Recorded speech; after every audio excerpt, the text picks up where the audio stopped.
Hey guys, what's going on with you? Here in Ohio, guess what we're doing in Ohio? It, right down the road from me. Oh, yeah. They're not only removing railroad tracks and railroad ties, all the dirt. Is it just around the railroad tracks? Or is it, and I don't know how they're going to do this, but is it just the dirt under the railroad tracks that they got to remove? I think up to 20 feet down. Or is it a ways away from the railroad tracks? How far are they going to have to dig up topsoil or more to get this stuff out of the ground, folks? Come on. Seriously. They're claiming right now they're pulling up all the train tracks in this area. All the train tracks. They're going to pull up all the railroad ties. All this stuff is going to be taken away, plus dirt. However deep they need to go. All the dirt's going to be removed too. So I guess if they remove the dirt, are they going to put the dirt, are they going to refill it? uh, are we making another canyon? Is that what we're getting ready to pay for in America? Is it a canyon to be built and moved? Where are they moving this stuff to, folks? What do you think they're going to do with this dirt? Take it somewhere and clean it? This is the kind of stuff I have to deal with on a regular basis, folks. The stupidity. I guess what they needed to do was buy all the land that they destroyed at a high price so that the people that they've had to pack up and move had any choice that where they wanted to go to live. That should be how you solve this problem. Then make the railroad buy all the land that they destroyed. That's what you do.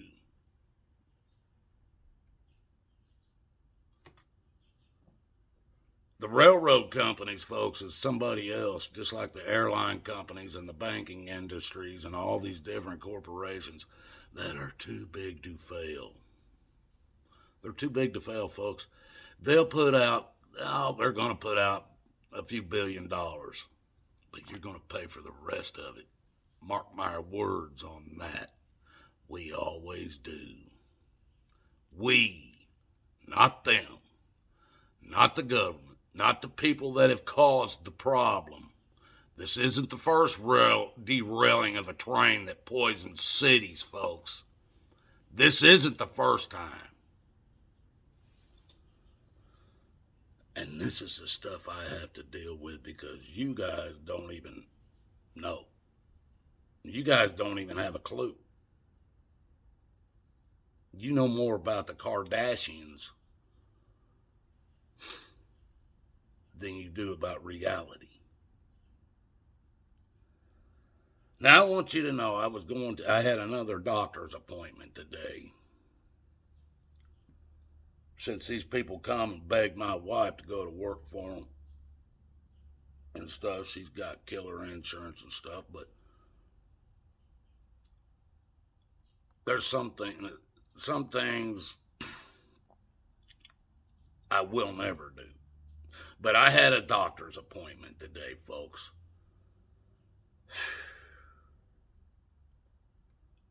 Today, my doctor, the one I usually see, something happened. There was an emergency of some, so I had another doctor, younger doctor, that came in.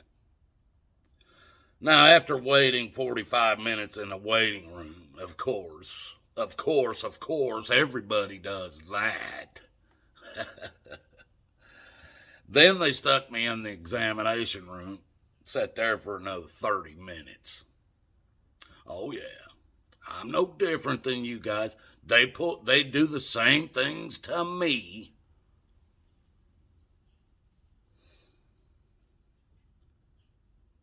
That I'm expecting my doctor to come in. Here comes in, the door opens up. Here comes in this younger guy. Like, he explains to me, my doctor had an emergency, so he's here to just get this done and, handle the situation. He goes, I'm looking at your charts right now, Mr. Grooms, and it's been a long time since you've had a prostate exam. I said, yeah, and? He said, we need to go ahead and get this over with. And he starts pulling on the gloves.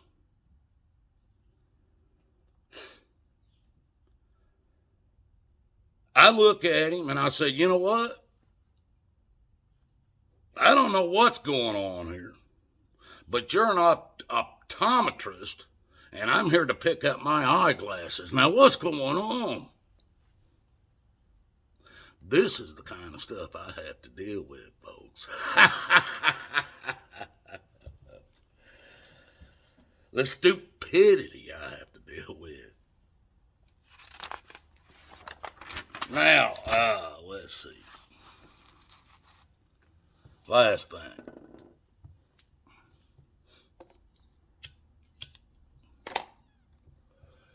And I know, folks, with every job, you have certain things you got to do. And me and my wife went out the other day looking for a new car. Or a different car, not a new one. I will never buy another new one. But we were looking for a different car. Maybe it didn't have so many miles on it.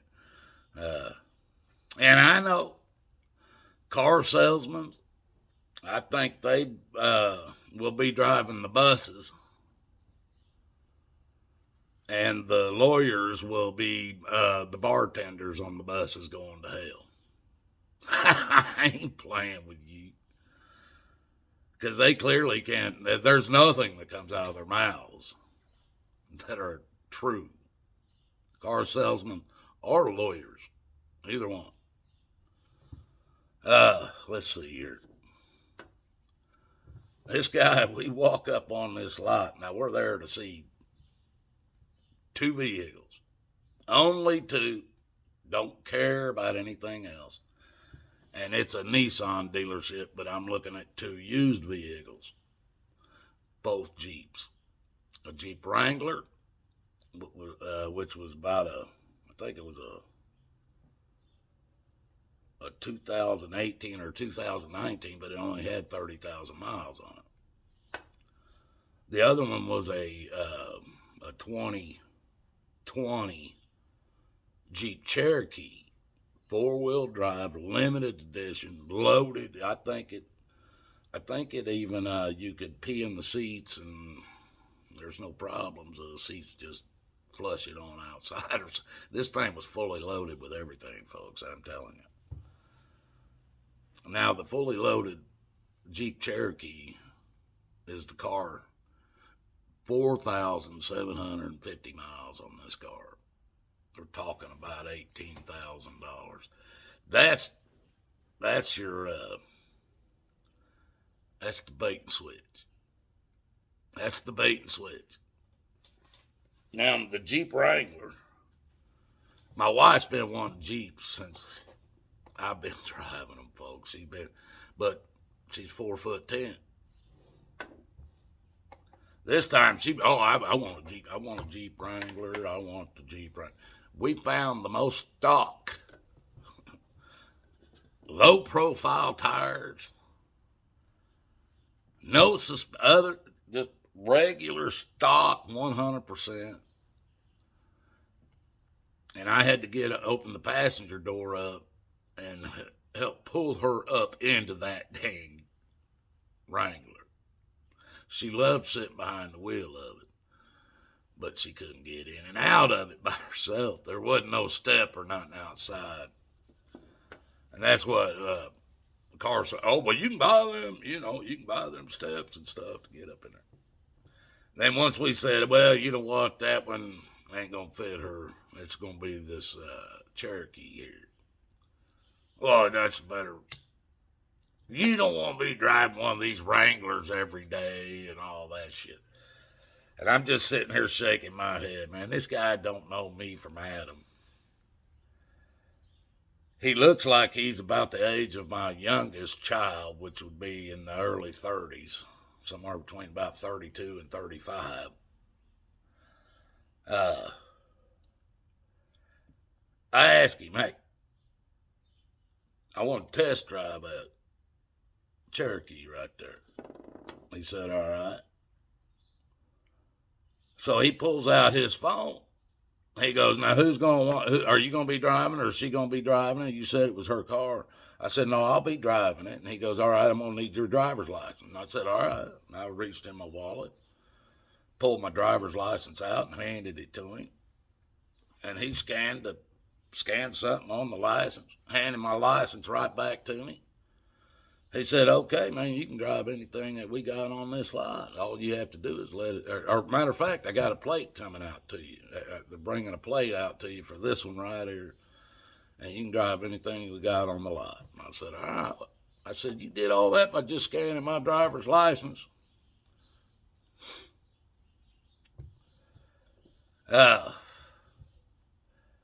He said, oh, yeah, man, these computers, this stuff today, it's just, it's the greatest thing since sliced bread. That's the only thing I could come up with, folks. I don't know what's been greater than that in your worlds, but that was our old saying.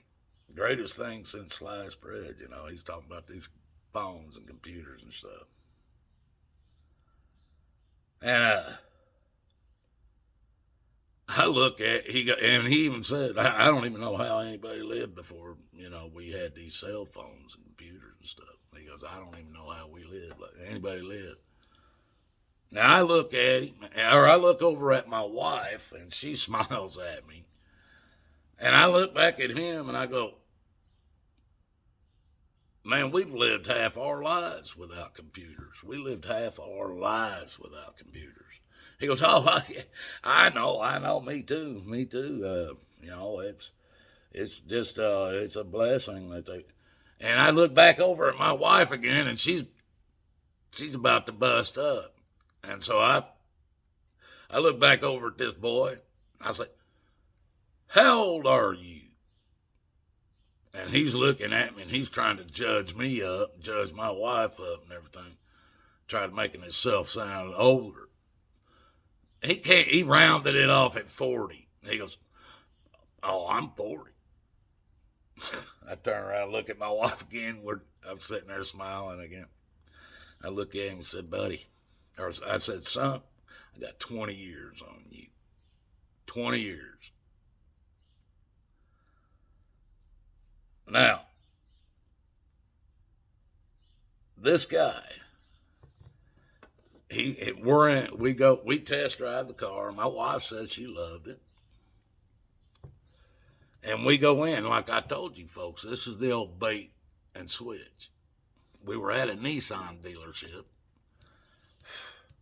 They had a brand new cheap Cherokee with less than 5,000 miles on it, sitting right out in front, advertised all over the internet. But when you get in there, some reason they come up with that you can't qualify for that. Or if you do, it's going to be about an $800 payment. That's what they told me and my wife. And I was looking at him. And so I told him, I said, I'll tell you right now, son, I don't have no money. I don't make no money. I don't have no bank accounts. I don't have no credit cards. And I don't have any credit.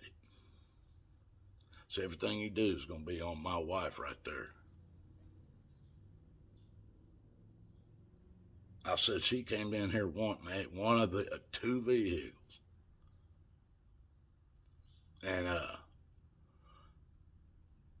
You're trying to get us into something we don't want. And he was like, and he starts running his mouth. And me and my wife sitting here at the table with him. And he's showing these other cars to my wife, and my wife's stepping up. She's being polite, and she's looking at the computer and asking questions. She's being polite. I'm sitting there getting bent. Because I tried to be straight up with the guy, straight talking to him right there at the desk, not being anything upsetting or anything. And he starts, and my wife, and she's going, well, yeah, that don't look bad. Only 30,000. And I'm going, is it 4-wheel drive, front-wheel drive, or all-wheel drive? What is it? He's going, it's front-wheel drive. I told you I want a 4-wheel drive. So they keep looking at the computer. My wife's standing up there, and they're looking at it. And she's going, oh, right here. And he goes, here you go. This one, I said, is it 4-wheel drive? He goes, no, it's all-wheel drive. I said, I told you I want a 4-wheel drive. He goes, all-wheel drive is 4-wheel drive.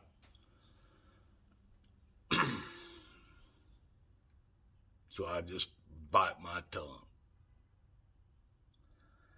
He continues to show my wife these cars. And it's Nissans and Kias and Hyundais and no Jeeps. I'm getting, at this point, my blood's starting to boil. So he comes up with this Nissan Rogue. It's a 2020. It's got less than 30,000 miles on it. He goes, it's sitting right there. And he points at it. It was red. I said, it's sitting right there. And he goes, yeah. I go, let's go look at it. Well, my wife's trying to get this paperwork and stuff together and her purse together before we go walking out there. Me and him walk out the door first.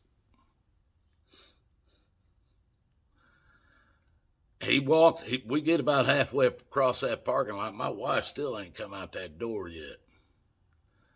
And he's walking right next to me. And I said, I'm going to walk over here and look at this car. But I'm going to tell you one more time. I want 4-wheel drive, not all-wheel drive or front-wheel drive. And I want a Jeep. I don't want no Nissan. I don't want no Kia. I don't want no Hyundai. Or none of this other stuff you're showing me. Now my wife, I can see her, she's getting ready to come through them glass doors. And I walk over and I open up the door on that Rogue and I look in it. I said, come here. I'm going to tell you one more time. I don't want this car. I slammed that damn door. I walked over to my wife. I said, look, I ain't got nothing we want here. And this guy looks at me, this young kid looks at me and says, well, explain something to me then, sir. If 4-wheel drive and all-wheel drive ain't the same thing, what's your knowledge of it? And I said, all-wheel drive is road only. Road only. I don't care if you put it in a 4-wheel or a truck, a full-size truck, lift it up off the ground and slap the biggest damn tires you can slap under it. If it's all-wheel drive, the system will not hold up to 4-wheel operations. I don't have nothing left to say to you. I have more experience at this. I'm done.